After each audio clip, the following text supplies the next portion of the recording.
So the first Nightlord is a real wall for beginner players, so let's go over this in a beginner-friendly way. This boss's name is Gladius, and it comes from the, I don't even know what it's called, and it comes from the Tricephalos, whatever that word is, and it's a dog with 3 heads. Now, I've fought this boss many a time already, including from the playtest, so I've done this a fair bit, but this boss also gatekeeps pretty much the rest of the game until you can kill him. So, this is pretty mandatory, and is a crucial step to completing the game. So let's start from even before the fight itself to give you some more generic advice. If you're struggling to reach the Nightlord, I'm not really going to explain that, maybe I'll make another video on that, but a little tip that newer players might not know, and I've seen a lot of people kind of noticing online, is that they don't realize your buffs work even if you don't have the weapon equipped. So you have an inventory of 6 slots for your weapons, your shields, your staffs, your shields, your bows, your great bows, your crossbows, everything you can think of. And each of those things will give you little passive abilities when you're playing. And you can look and see it and blah blah blah. And by the end of your run, you should really have all 6 of those slots filled with passive buffs that you're looking for. And you should really gear them towards what you're doing. Have attack buffs having to do with the weapons you're using, and having defense buffs towards the Nightlord that you're fighting. Good place to start is usually looking at the boss. What's its weakness and what is its strengths? Now this video is focused on Gladius, so let me go get the expert real quick, and they can give us some little tips about their strengths and weaknesses. Gladius is weak to holy damage, and when hit with enough holy damage will have its defenses lowered. It attacks using a mixture of physical and fire damage. It is very aggressive and very fast with a very long reaching sword if you get too far away. Now, with this in mind, you should try to plan accordingly. Having a weakness advantage is not a guarantee for victory, and it's also definitely not a requirement either. But if you find that you struggle with dealing damage, a good place to start is looking for weaknesses, and in this case, having a holy weapon that performs well with your loadout. Now, every character is different, and they have preferences for weapons, and they have different stat scaling abilities. Holy is usually going to scale with faith, but that's okay, because as long as your weapon has enough base scaling to begin with and a different attribute, or is the kind of weapon preference your character has, that holy damage is still going to be fine. And if you can't find a holy weapon, that's okay too. You don't need it. Go ahead and just use whatever you feel most comfortable with. Now, to actually find holy weapons a little more reliably, if you look on the map, you'll see elements on the map for these different camps and ruins around. And if you see one that's holy, it usually will drop things having to do with holy. That's how these camps work. If it has the element, you'll find enemies that do that element, and it will also have drops geared towards that element.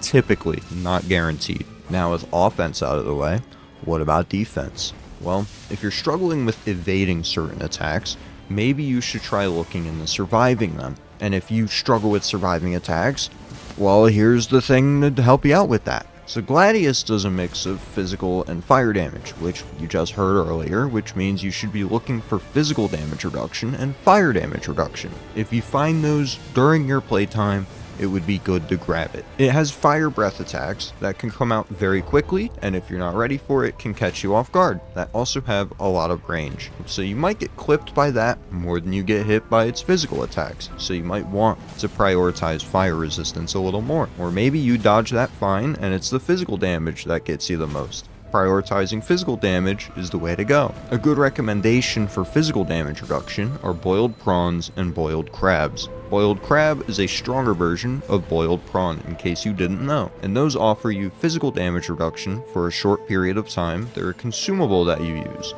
and you can buy some boiled crab off of the merchant right before the Nightlord as well, so if you have some spare runes after leveling up, then you can spend it on those for a little more damage reduction.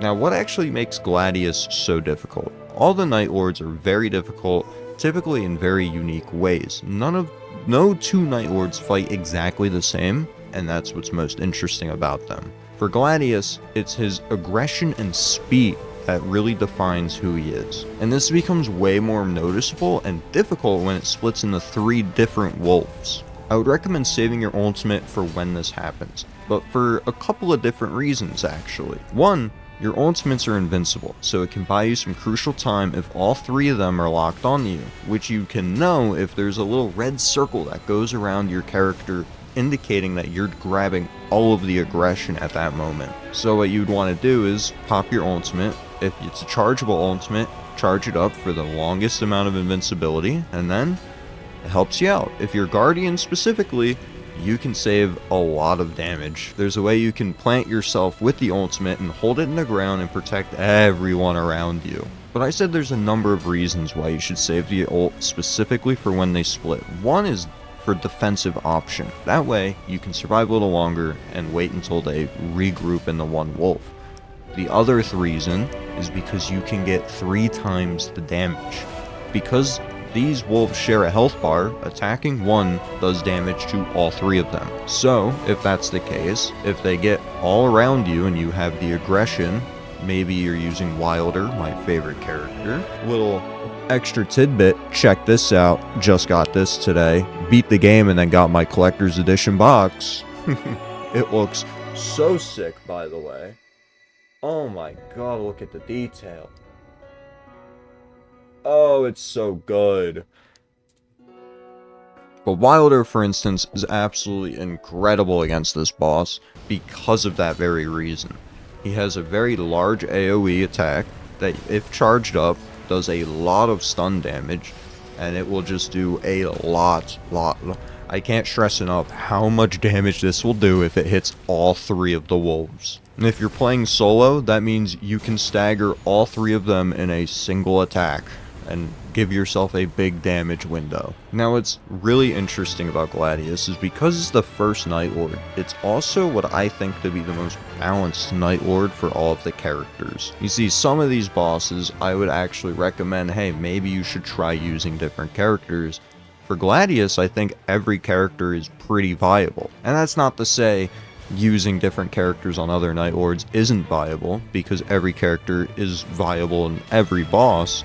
But that's to say, you're going to get a good experience with any character. And then it just comes down to your personal preference, the way you play, the weaknesses you have as a player, the strengths you have as a player. For instance, Wilder is incredible as just a jack of all trades. And when you have this very straightforward boss like Gladius, who's just aggressive and trying to always attack you, having a very consistent character can work really well. Wilder can close the gap easily.